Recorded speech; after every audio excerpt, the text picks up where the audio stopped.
같은 생물인데도 땅에 사는 동물이 있고 물 속에 사는 것도 있고 하늘에 사는 것도 있고 더 답답한 것은 땅 속에 사는 것들도 있습니다. 그런데 땅 속에 살면 굉장히 답답할 것 같은데 그 생물들은 땅 속이 좋다 그러고 물 속이 답답할 것 같은데도 물이 편하다고 합니다.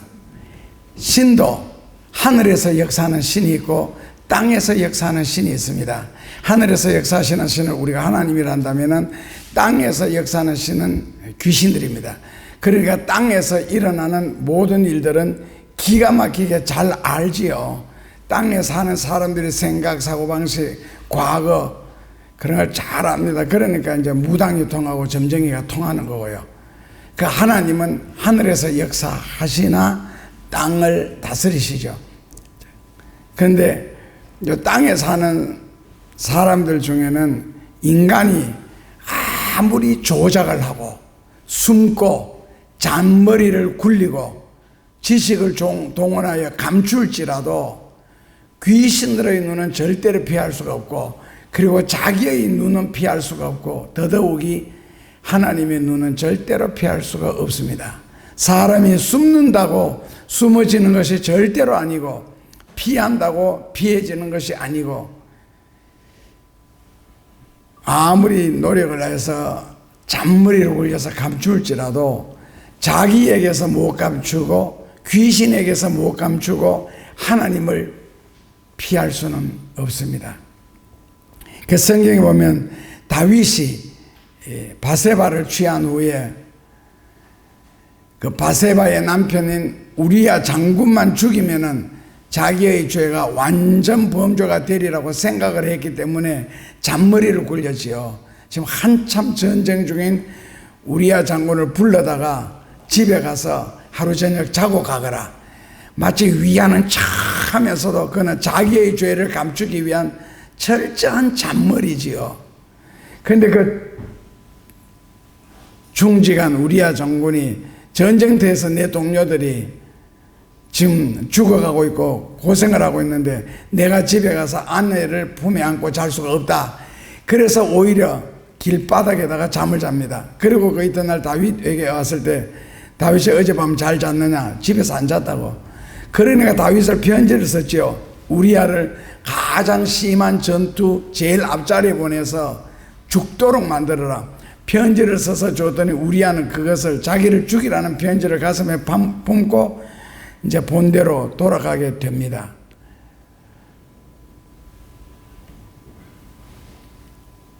다윗은 자기가 제일 똑똑한 줄 알았고 머리가 제일 좋은 줄 알았고 내가 하는 모든 일은 완전 범죄가 될 것이다 했지만은 하나님이 용납하지 않았습니다. 귀신들도 물론 허락하지 않았고요. 하나님의 눈은 피할 수가 절대로 없습니다. 아무리 완벽하게 일을 꾸미고 권력의 힘으로 사람을 속인다 할지라도 하나님은 밑바닥부터 보고 계십니다. 그리고 자기 눈이 자기를 가장 정확하게 보고 있고 그리고 나쁜 것 계획하는 것까지는 마귀가 귀신이 가장 잘 알고 있습니다. 쉽게 말해서 자기도 자기 편을 들지 않습니다. 어떤 결정적인 순간이 되면은 우리의 속사람, 우리의 양심 철저하게 내게에서 돌아설 겁니다. 아니면은 철저한 내 편을 들 수도 있고요. 하나님의 심판대 앞에서. 그러니까 나도 내 편을 들지 않는데 누가 내 편을 들어주겠어요? 자기 양심 같은 거, 속사람, 이건 아무리 무시해도 괜찮지만 어느 순간에 자기에게 가장 무섭고 큰 증인으로서 그리고 나의 적으로서 내 앞에 나타날 겁니다. 그렇지 않기 위해서는 양심을 속이거나 양심을 무시하면 절대로 되지 않습니다. 왜 양심이 나의 편이 아니겠어요? 이 라틴어에서는 양심은 절대로 우리 편이 아닙니다. 이유는 양심은 속사람은 하나님께로부터 왔기 때문에 하나님이 기뻐하시고 하나님이 원하시는 일을 하면 우리의 양심은 속사람은 굉장히 기뻐하고 즐거워하지만은 그러나 하나님이 원하지 아니하는 일을 하거나 죄를 짓게 되면은 양심은 수치스러워하고 부끄러워하고 그것을 이제 얼굴로 표현되기도 합니다. 이제 빨간색으로, 때로는 샛노란색으로. 근데 그렇게도 표현 안 하는 사람이 있습니다. 그러니까 그렇게 엄청난 죄를 지거나 대단한 척, 그리고 아무것도 안 일어나는 것처럼 하는 사람들이 있는데, 그 사람들이 하나 속일 수 없는 것은 눈빛입니다. 그런데 왜 그렇게 태연하고 아무렇지도 않을까요? 양심을 뜨거운 물로 완전히 찢어서 죽여놨거든요, 속사람을. 그러니까 전혀 아무렇지 않은 것처럼 하는데, 그러나 그 양심이 속사람은 절대로 죽지를 않습니다. 죽은 척 할 뿐이죠. 자기 외면은 뭐 파운데이션 같은 거 가지고 갖다 쳐발라서 숨길 수는 있다고 생각을 하고, 텔레비전 앞에서 씩 웃기만 하면 안 그런 척 하지만은 속 사람은 지금도 속에서 역사를 하고 있고, 양심은 속에서 역사를 하고 있습니다. 오늘 여호사밧 왕이 선지자 미가야의 뺨을 때리고 감옥에 가두고 내가 전쟁에서 승리하여 돌아올 때까지, 아까 고생의 물과 고생의 떡이라 그랬는데, 고생의 물과 원래 환난의 떡 아니에요? 그래, 다 그래놨어요? 내가 한국말 성경을 안 읽어서 그렇구나. 나는 고생의 물과 환난의 떡을 먹여서 고생을 시켜라, 원어 성경에서는 그래놨습니다. 그래서 내가 돌아올 때까지 고생의 물과 환난의 떡을 먹이려 했지만은 여호사밧 왕은 그 전쟁에서 돌아오지 못했습니다. 적군이 우연히 쏜 화살이 여호사밧 왕을 맞추었기 때문에 그렇습니다. 과연 우연히 맞추었을까? 수많은 그 군사들 속에 복닥거리는데 거기 한 적군이 화살을 쏘는데 그게 우연히 날아가서 여호사밧 왕을 맞추었겠느냐는 겁니다. 여호사밧 왕이 왜 군사들 속에 들어갔어요? 자기가 왕이라는 것을 알게 되면 상대편이 자기를 표적으로 삼기 때문에, 그래서 왕의 옷을 벗어서 남에게 입히고 자기는 평군사의 옷을 갈아입고 변장을 하고 전쟁터에 나갔죠. 그러니까 자기를 철저하게 숨김으로써 미가야 선지자가 말한 너 가서 죽으리라, 절대로 안 죽는다, 그래 생각을 하고 군수 속에 숨어 들어갔지만은 우연히 쏜 화살 한 발이 정확하게 그를 맞추었습니다. 하나님이 보고 계신다는 거죠. 잔머리를 굴리고 꾀를 만들어내고 권력으로 자기 죄를 덮으려고 하고 온갖 법을 만들어서 숨기려고 하지만은 그게 인간의 한계입니다. 그러니까 사람의 잔머리대로 세상이 움직여지는 것이 아니라는 거죠. 우리가 무시하는 양심, 우주의 섭리, 자연의 섭리를 막을 수는 절대로 없습니다. 자연의 섭리, 우주의 섭리, 그러니까 너무 멀리 있는 것 같고 아무것도 아닌 것 같은데, 조금만 눈을 뜨면은 그 자연이나 우주가 양심이 얼마나 우리 속 깊이까지 개입하는 것을 아마 발견하게 될 겁니다. 인간이 보기에는 아무것도 아닌 것처럼 보이지만은 인간이 자기 양심의 공격이나 자연의 공격을 통하여서 멸망하게 됩니다. 결론은요. 그런데 자연은 아무나 공격하지를 않습니다. 전쟁터에 나가서 뭐 성경에도 여러 차례 있고 또 아랍 전쟁에서도 그런 일이 있었는데 벌들이 나타나가지고 사람을 군인들을 쏴 죽이고 막 그랬잖아요. 퉁퉁 부어서. 벌이 아무나 공격하지 않습니다. 벌도 생각이 있고 눈이 있고 개들도 아무나 보고 짖지 않습니다. 영감이 있기 때문에. 아무에게나 공격을 하고 물지 않고 쏘지를 않는다는 뜻입니다. 그럼 사람들은 뭐라 그래요? 재수가 없어서 쏘이고 물리고 하는 것이다. 재수 문제가 아닙니다. 옛날에 우리 교회에 장 집사님이라는 분이 계셨는데 저 설교 중에 주일 성사라는 말을 좀 옛날에는 강조를 많이 했죠. 근데 그걸 분명히 가르쳤거든요. 그런데 그분이 1년에 한 번씩 벌초하는 날, 그 형제들이 많아요. 그래서 형제들이 많아서 그러니까 명절날은 못 가고 명절 전에 벌초하러 가자. 형제들이 그렇게 의논을 모아서 그런데 갔어요. 갔는데 산에 가서 그 형제들이 많더라고요. 그리고 뭐 아내들도 따라가고 자식들도 따라갔는데 산에 올라가서 벌초를 하는데 그 낫을 들고 그 소나무 같은 이제 풀 같은 거 뺀다고 한 번 딱 찍었는데 거기 말벌 집을 건드렸는가 봐요. 그래 말벌들이 우웅 하고 날아나오니까 이분이 산 꼭대기 쪽으로 막 달려가는 거예요. 원래는 위로 달리면 안 되거든요, 사람은. 그 달려갔는데 하여튼 벌침을 돈도 안 주고 나중에 내려와서 보니까 얼굴에만 말벌침 50대를 맞았더니 이게 뽑아보니까 그렇게 신기한 것은요, 왜 그 장집사님 형제들은 아무도 안 건드려서 말벌들이 왜 이 장집사만 죽으라고 따라가서 막 온몸에 들어붙어가지고 그렇게 쏴댔어요. 벌들이 생각할 때는 벌은 자기가 날아가서 쏜다고 생각하지만은 성경적으로 치밀하게 큰 입장에서 볼 때 하나님이 벌 속에 들어가서 저 사람만 목표로 삼아서 쏴라고 하지 않았겠어요?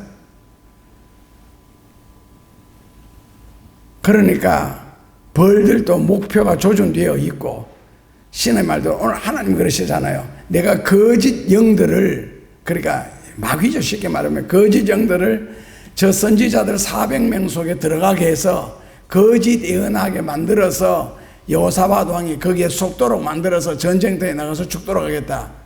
이게 하나님의 섭리잖아요. 그 거짓 400명 선지자 속에 들어가서 전쟁에 나가면 대승하리라, 이기리라 막 부추기니까 거기 또 들떴지. 근데 여호사밧 왕도 생각해보니까 되게 찝찝하잖아요. 다 자기만 칭찬하고 들띄우고 하니까. 그래서 이 선지자들 외에 다른 사람은 없느냐 그러니까 뭐라 그랬어요? 한 사람이 있기는 있는데 그 사람은 좋은 예언은 안 하고 흉한 예언만 한다는 거예요. 길한 예언은 전혀 하지 않고. 그걸 성경 보면서 복 받을 짓을 해야 복에 관한 예언을 하고 은혜 받을 짓을 해야 은혜에 관한 예언을 하는데 나중에 보니까 선지자 뺨을 때리면서 감옥에 가두잖아요. 그 정도 심성인 사람이 과연 좋은 예언 듣기를 바라나, 자기 재물을 안 받았다고 들에 나가서 동생을 두드려 패 죽이는 그 카인의 마음을 하나님이 과연 모르시고 안 받으셨을까? 아시고 안 받으셨을까? 그러니까 결국 하나님은 카인이 앞으로 행동까지 다 보시고 계시는 거거든요. 그러니까 처음부터 예배를, 제사를 거부하시는 거고요. 그래서 끝까지 우리도 잘 믿어야 되고 바르게 믿어야 되고 뭐 얼마나 더 견디겠어요. 이제 얼마나 더 가겠고. 그러니까 여호사밧 왕이 불렀잖아요. 미가야 선지자 불러서 야 어떠냐. 그러니까 미가야가 뭐라 그래요? 아주 비꼬는 말입니다. 왕이야 나가소서. 크게 이깁니다. 나가소서. 표정이 보니까 저기 진지한 표정이 아니라 말, 이 농담삼아 나가소서. 그러니까 이제 왕도 눈치가 있으니까 결국 뺨을 때리고 감옥에 가두는데, 그리고 왕의 옷을 벗고 군사의 옷을 갈아입고 수많은 군사들 속에 숨어 들어가서 전쟁터에 나갔지요. 근데 그 모습을 자기 양심이 알고 있고 귀신들이 보고 있고 하나님이 지금 보고 계시잖아요. 옛날 노인들 가면 다 옛날이죠. 그리고 뭐 영화를 보든지 하면은 노인들이 억울할 때 가장 많이 하는 말이 뭔지 아시죠? 대한민국 노인들. 내 이놈들 하늘이 무섭지 않느냐? 이 말, 하늘이 두렵지 않느냐? 천벌이 무섭지 않느냐? 아무 힘이 없는 말이잖아요. 하늘이고 천벌이고. 이게 유대인들과 대한민국 사람들이 이게 아주 일치하는 부분 중에 하나인데, 하늘이 무섭지 않느냐? 천벌이 두렵지 않느냐? 그러면 대략 다 그 죄를 짓는 사람은 콧방귀를 팽팽 피고 지나가지요. 근데 시간이 흐른 후에 보면은 역시 하늘이 두렵고 천벌이 무서웠다는 그런 사람 치고 안 망하고 안 죽는 사람이 없지요. 그러니까 순수한 사람들 마음속에는 하늘이 돕는다, 하늘이 벌을 내린다 확실하게 믿고 있었습니다. 사람이 타락하면 타락할수록 좋은 말로는 과학의 머리로, 내 머리로 이해가 안 되고 증명이 안 되면은 이제 함부로 무시를 하고 말을 함부로 하죠. 인간이라는 거요, 참 비참한 존재고 연약한 존재고 아무것도 아닌 존재고 침을 튀기면서 아는 척 할지라도 필라멘트 하나 만들 수 없잖아요. 죽은 개미 한 마리 살려낼 수가 없고. 그러니까 자기 머리로 이해가 안 되면 안 믿는 경향이 있잖아요. 그러니까 유대인들은 창세기 1장 1절에 태초에 하나님이 천지를 창조하시니라 안 믿습니다. 그리고 그런 문장 자체도 없고요. 그러니까 하나님을, 우리나라 사람들 같으면 성경 자체나 하나님이나 예수님을 믿느냐 안 믿느냐 이 믿음으로 끌고 가거든요. 유대인들은 그렇지 않습니다. 하나님이 우리를 위하여 천지를 창조하시니라. 그러니까 창세기 1장 1절에 유대인 성경에는 그렇게 나왔습니다. 하나님이 우리를 위하여. 그리고 성경에 기록된 모든 것은 하나님이 우리를 위하여, 나를 위하여도 아닙니다. 우리를 위하여. 그러니까 이스라엘 민족을 위하여 하나님이 이런 모든 역사를, 기적을 일으켜왔다. 그러니까 거짓 영이, 마귀 영이 400명의 거짓 선지자들과 권력에 아부하는 의용 선지자들 속에 들어가서 왕을 칭찬하도록 만들고 아부하도록 만들고 전쟁에 나가러 대성할 것이다 할지라도 그들은 악령의 말을 따라서 하나님에게 쓰임을 받는, 거짓말하는 사람 10,000명이 나를 칭찬하고 띄울지라도 진실이 아니면 거짓이고, 특별히 하나님이 하시는 일이 아니면 아닌 겁니다. 그래서 선지자가 아니라면 참 선지자가 아닙니다. 400명이 850명이 맞다라고 달라들어도 아닙니다. 참 선지자 한 명이 항상 이기고, 하나님은 참 선지자란 말은 하나님의 영을 받아 그대로 예언하는, 그걸 참 선지자라 그러는데 오늘 이 시대도 마찬가지입니다. 한국 앞으로 망합니다. 준비하셔야 됩니다. IMF 훨씬 더 심하게 닥칠 겁니다. 견딜 자신이 있습니까? 그때가 되면 아마 사람들이 위에서 달러 모으려고 엄청나게 노력을 할 거예요. 그런데 한번 왜 하나님이 우리나라를 이렇게 혼을 내야 되느냐. 앞으로는 이제부터는 큰 혼란이 올 거고 큰 싸움이 올 거고 큰 어려움이 다가오는 이유는 하나님이 그 스바냐서부터 우리 민족을 그렇게 계산을 대략 해보니까 모세 시대 이전, 아브라함 시대, 그 당시에 우리나라가 이제 당군왕건 당군조선, 언제 이스라엘 민족하고 우리나라 민족하고 대조해서 왜 하나님이 준비를 하시는지 말세 마지막에 한번 쓰시. 우리는 지금요 영적으로 잔뜩 아주 큰 썩어 빠진 교만에 빠져 있습니다. 세계적으로 우리나라가 제일 하나님을 향하여 열심히 한다. 그리고 제일 많이 모인다. 우리나라 한국에 도대체 성도가 있습니까? 전부 다 그저 물질적인 축복. 요즘 유튜브에 보면서 느끼는 게 어떤 목사님도 그러더라고. 야, 이 더러운 귀신아, 우리 교인들 속에 있는 모든 병들을 가지고 가라. 야, 이런 말을 연속하는 거 있잖아. 지금 내가 굉장히 짧게 했는데. 그러면 그것도 교인들이 막 환호하고, 그리고 그 다음에는 무슨 말 하느냐. 하나님의 능력과 축복은 와라. 이게 설교냐고, 이게 성경이고. 근데 그 교인들은 거기다 다 환호하고 빠져 있더라고. 큰 물질적인 축복, 육신의 것 중요하죠. 왜? 땅에 사니까 땅의 것이 중요한데 마귀가 그것을 아주 잘 이용하죠. 그러니까 한국 교회 교인들 중에서는 성도가 없다는 말이고 신앙의식 구조 자체가 썩어 빠졌습니다. 지금요. 그저 교회 다닌다, 하나님 이름 예수님 이름 부르기만 하면 어떻게 구원은 공짜로 엘리베이터 타듯이 안 받겠나, 이런 확 썩은 사고방식 가지고 신앙방식 가지고 지금 하나님을 믿는다고. 방금도 잠시 앉아가 생각한 게, 만약에 예수님이 오신다면 우리를 상대평가하실까 절대평가하실까. 다른 교회하고 비교하면 상대평가를 한다면 우리 교회는 교인들 훨씬 신앙의식이 뚜렷하고 그리고 하나님에 관해서 확실하고, 그리고 입도 다른 교인들보다 훨씬 더 발달되어 있고 좋은 점이 많은데, 그 다음에 내 마음속에 뭐가 생각 들겠어요? 진짜일까? 이 교인들의 믿음이 진짜일까? 안 그러면 다른 것에 어떤 목적을 두고 하나님의 이름을 갖다 지금 붙이고 있을까? 정말 순수하게 하나님을 찬양하고 하나님 앞에 기도할까? 아니면 어떤 물질적인 축복을 받기 위해서 그런 말을 그냥 뒤집어 씌워놓고 그 밑에다 내 목적을 가지고 있는 이런 신앙 같지는 않을까? 그렇다면 우리 교인들 중에서 정말 하나님을 사랑하고 중심으로 믿으려고 하는 사람이 남자 중에 몇 명, 여자 중에는 몇 명이 있을까? 순간적으로 뭐 영적인 세계는 나중에 체험해 보면 그런 게 있더라고. 하지만 그 중고등학교 어린 시절에도 세계가 돌아가는 게 불과 몇 초만 해도 세계가 돌아가는 걸 다 볼 수 있는 게 영적인 세계거든요. 인간적인 세계는 뭐 수십 년씩 연구해도 볼 수 없는 세계고요. 아주 부분적으로 제외하고는. 그렇게 그런 순간적으로 확 돌아가는데도 벌써 우리 하나님이 다 보여주시잖아요. 밝혀주시고. 진짜일까? 원래 한국 사람 물건 살 때 그러잖아요. 진짜일까?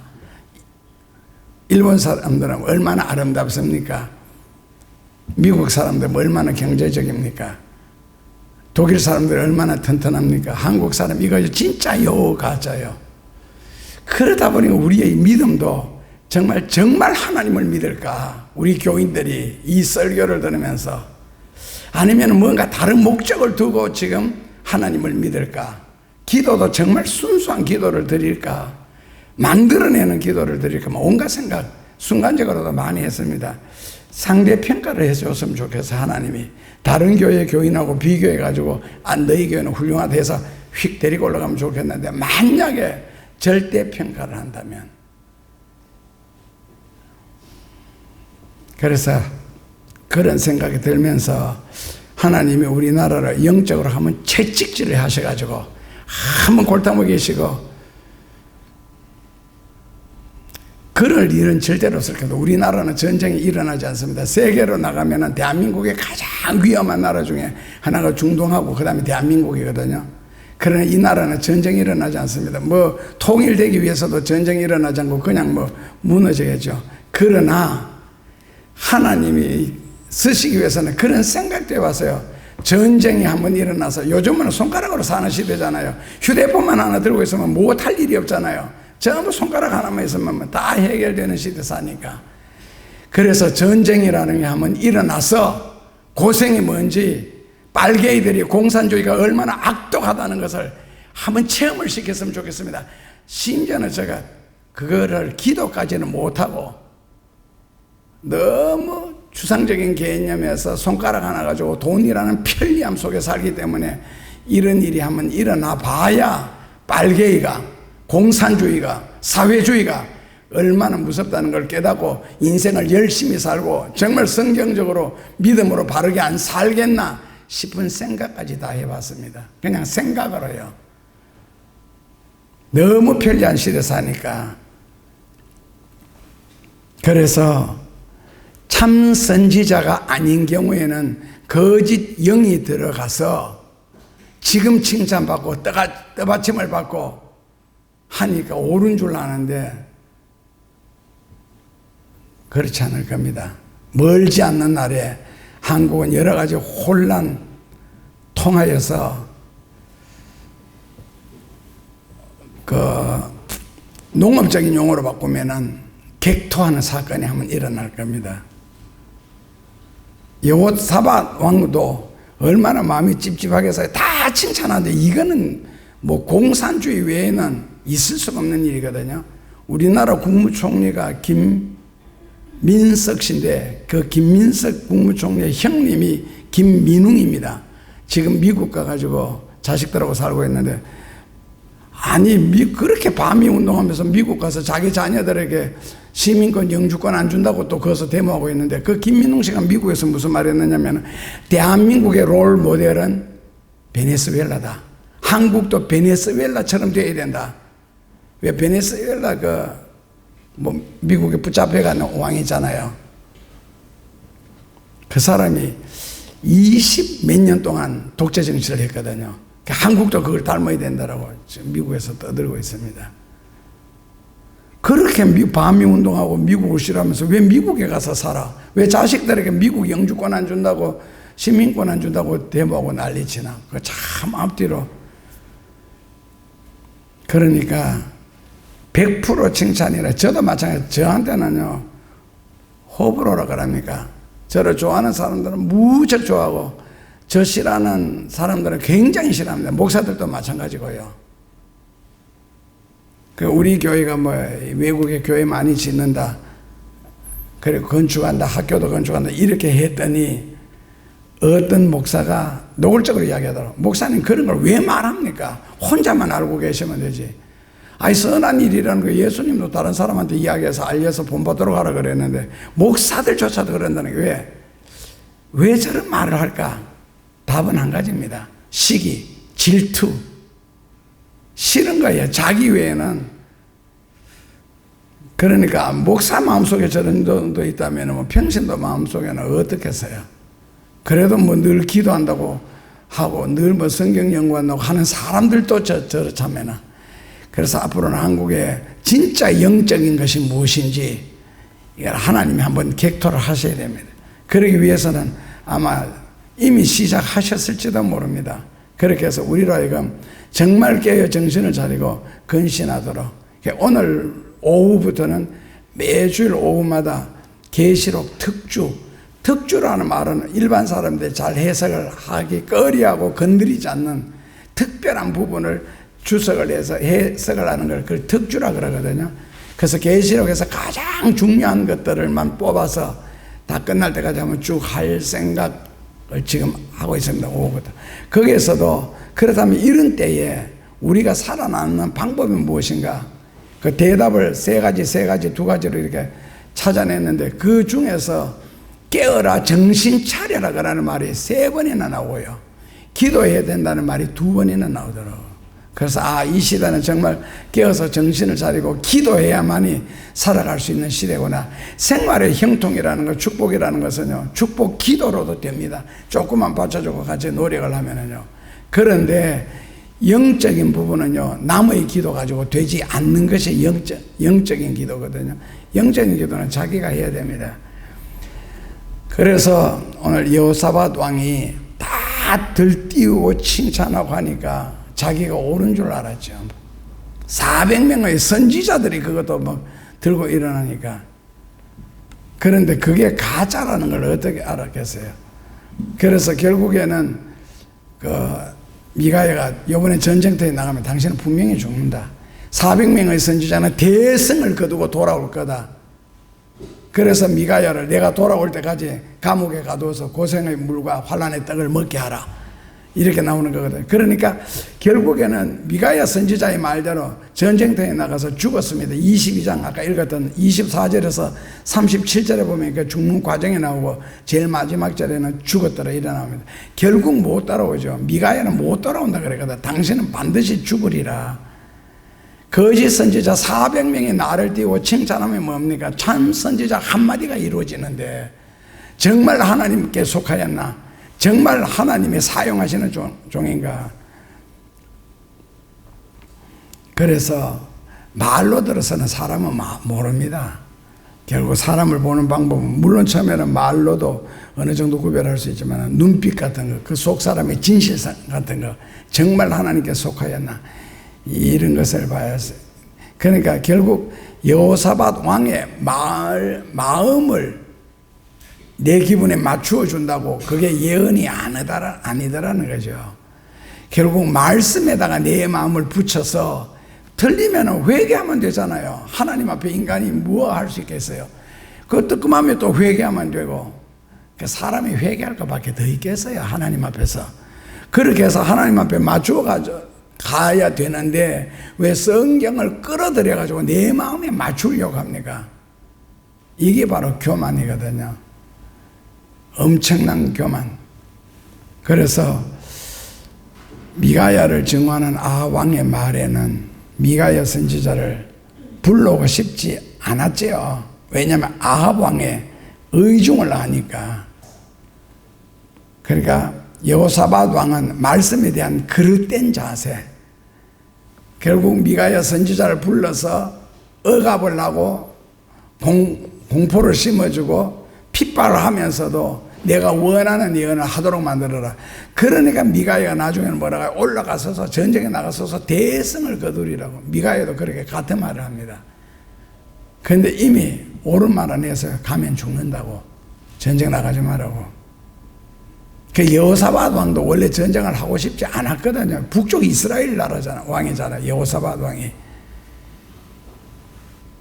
그래서 그 하나님의 참된 말씀을 전하는 미가야를 불러오게 함으로써 아합 왕으로 하여금 올바른 길로 돌이킬 수 있는 기회도 있었지만 그 속 사람이 죽고 속 사람이 어긋나면, 즉 양심이 어긋나면은요, 그 옳은 말들이 귀에 안 들어옵니다. 화만 나지. 양만 오르고 나를 친다 이렇게만 생각하죠. 그게 살리는 길인 줄 모르는 거예요. 그러니까 우리의 의지의 말씀이 거슬리느냐, 내 양심의 말씀이 거슬리느냐, 이걸 묻지 말고 말씀에 내가 거슬리느냐, 말씀에 내 양심이 거슬리느냐, 이걸 구별을 하셔야죠. 왜 자꾸 나에게다 말씀까지 하나님까지 끌어들여서 맞추려고 합니까? 내가 하나님께 끌려들어야 되고 내가 진리에 끌려들어가야지.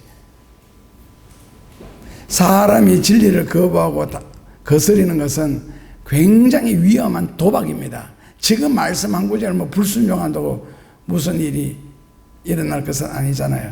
그래서 제가 하나님이 절대로 용서하지 않는 죄 7가지 그 연구하다 보니까, 야, 저런 식으로 하나님이 심판하시면은 다윗의 고백처럼 누가 하나님 앞에 감히 나올 수가 있고 믿을 수 있겠습니까? 라는 그런 질문 막 나오더라고. 뭐냐면은 예수님을 믿었느냐 안 믿었느냐 문제를 심판대 앞에서 질문하는 것이 아니고, 지금도 입신하면 마찬가지지만은 진실로 믿었느냐 가짜로 흉내를 냈느냐, 그러니까 너가 이미테이션이 있냐 진짜냐, 그런 걸 따지고 묻고. 예를 들어 우리가 뭐 주여 주여 하는 자마다 하는데 내가 정말 주여 주여를 불렀나, 그 주여 속에 진심 하나님의 말씀의 의미를 담아서 불렀느냐. 어린아이와 같지 않으면 결단코 천국에 들어가지 아니하리라. 어린아이와 같지 아니하면, 우리가 나이가 7, 80인데 6, 70인데 어떻게 어린아이와 같을 수가 있습니까? 하는데 그 말은 성경의 본뜻 자체를 이해 못했다는 뜻이잖아요. 그래서 성경 구절, 예를 들어 내가 다른 사람 앞에 화를 판냈다. 그런데 성경에서 마지막 하나님의 심판은 성경 구절을 가지고 심판을 하시더라고요. 지금도 아마 입신하면 여러분들이 그런 걸 경험할 수 있을 텐데, 예를 들어 화를 낸 걸 한 가지를 예를 든다면, 사람이 그래서 이웃의 친구도 잘 만나야 되고 대화 상대도 잘 만나야 돼. 어떤 장로의 말대로 대가리가 돌띠인데 무슨 말이 들어가겠느냐, 이해를 못하는데. 그러니까 같이 앉아서 대화하는 사람이 이제 답답하잖아요. 어떤 일하는 것도 답답하고. 그래 답답하니까 이제 화를 팍 내잖아요. 팍 나오잖아요. 그럼 심판대 앞에 갔을 때에 근거를 제공한 사람이 심판받을 것 같아요. 그 제공된 근거를 가지고 화를 내는 사람이 심판받을 것 같아요. 근데 그때 같이 심판을 받는다면 묻고 따질 수가 있는데 1대1이잖아요. 그 하나님 앞에 내가 섰을 때는 내가 화를 내서 내가 왜 화냈느냐. 그러면서 그 다음 질문은 뭔지 아세요? 그 사람 속에도 주님의 형성이 있다는 걸 너는 모르느냐. 결국 그 사람에게 화를 낸 거 아니고 너는 내게 화를 냈다. 그래서 너는 지옥 가야 된다. 예를 들자면은 너 어디서 화냈느냐, 감히 어디서 내 집인 줄 몰랐더냐, 이런 식으로 그걸 보면서 제가 야, 하나님 이렇게 해서 이런 식으로 따지고 든다면 어떻게 예수님을 믿을 수 있겠습니까? 그런데 그렇게 따지고 들어도 방법도 있죠. 정말 십자가의 보혈의 은혜를 의지해서 진심으로 회개하면은요, 용서받지 못할 죄가 없고 십자가 보혈이 용서 못할 죄도 없잖아요. 그런데 우리는 한 가지 꽉 마음속에 들어있으면은 십자가 보혈이고 뭐 다 필요 없다는 거죠. 내 생각, 내 고집, 이게 최고니까. 그러니까 함부로 활동을 하고 함부로 행동을 하고 함부로 말을 하고. 근데 그것을 그렇게 하는 사람은 뭐라고요? 진리인 줄 아는 거라. 그게 옳은 줄 알고. 그게 얼마나 큰 죄인 줄 모르더라고. 그렇게 죄를 짓는 사람들을 보니까. 그러니까 성경적으로 비추어 봤을 때 내가 지금 바르게 행동하고 살고 이걸 봐야 되지, 내 생각에 내가 옳기 때문에 이거 버리셔야 됩니다. 색깔 좋아하는 사람들 멀지 않는 날 환난 날에 사일 때가 올 겁니다. 색깔 좋아하시면 안 됩니다. 왜? 색깔은 진리가 아닙니다. 대세도 아니고요. 거짓 대세, 악령이 들어간 대세도 있기 때문에 그렇습니다. 그게 바로 400대 1. 옛날에 엘리야는요 850대 1. 쪽수로 진리가 결정되는 게 아니잖아요. 지금은 이기는 것 같고 다스리는 것 같고 위에 있는 것 같지만 진리가 없으면 반드시 허물어질, 그것도 느닷없이 갑자기 망할 날이 옵니다. 하나님은 쪽수로 일하시지 않습니다. 수많은 사람들이 겪은 역사가 증명하려는 거고요. 그래서 우리는 항상 내가 하는 일이 이게 성경적이냐, 진리 편에 내가 있느냐, 예수님 편이냐, 내가 내 양심 편이냐, 이것도 한 번씩은 생각해 보시면 인생에 굉장히 도움이 될 겁니다. 재봉틀 하나 돌리면서, 재봉틀도 없죠 뭐 그때, 바늘을 가지고 다 떨어진 옷을 기워주는 게 그게 무슨 대단한 일입니까? 다비다 이야기입니다. 그런데 그 다비다가 죽었을 때, 죽었다가 성경에 살아나는 사람이 몇 사람 있어요? 그 엄청난 기적을 체험한 하나님이 사랑하는 여인이었습니다. 하나님은 그 다 떨어진 옷을 기워가지고 가난한 사람에게 그냥 주는 것, 그 선행을 따라다니셨던 겁니다. 그 선행을 지나치지 아니하셨고요. 그래서 어두운 데서 일을 하든 이름 없이 섬기든 하나님의 눈은 항상 바른 편, 진리 편, 옳은 편, 선한 편을 따라다니시면서 일일이 보고 판단하고 계십니다. 그리고 하나님이 도울 일이 있으면은 기적을 행하여서라도 도우시는 역사가 일어나겠죠. 그러니까 죽어서라도 살아난다니까요. 망해서도 일어날 수가 있고. 그래서 하나님 앞에서는 실망할 일이 없고 하나님만 바라보시면 됩니다. 거기에 공의가 있고 거기에 살피시는 하나님의 눈이 있습니다. 인간의 중심을 분석하시는 하나님의 판단이 있고요. 그래서 모든 것은 하나님께 맡기고 하나님께 진심으로 기도하고 성실한 마음으로 신앙생활을 한다면 반드시 금세와 내세에서 지금과 내일 속에서 하나님의 축복이 무엇인지, 승리가 무엇인지, 성공이 무엇인지 여러분들이 체험할 수 있을 겁니다. 영화로우신 하나님 아버지, 어떻게 하든지 사도 바울처럼 자기를 쳐서 다스려서 하나님 쪽으로 이사갈 수 있도록 우리의 영과 마음을 꼭 지켜주시고 축복하여 주옵소서. 그리하여 언젠가 후회하지 않는 저희들의 신앙생활이 되도록 지금 바르게 인도하여 주옵소서. 예수님 이름으로 기도합나이다.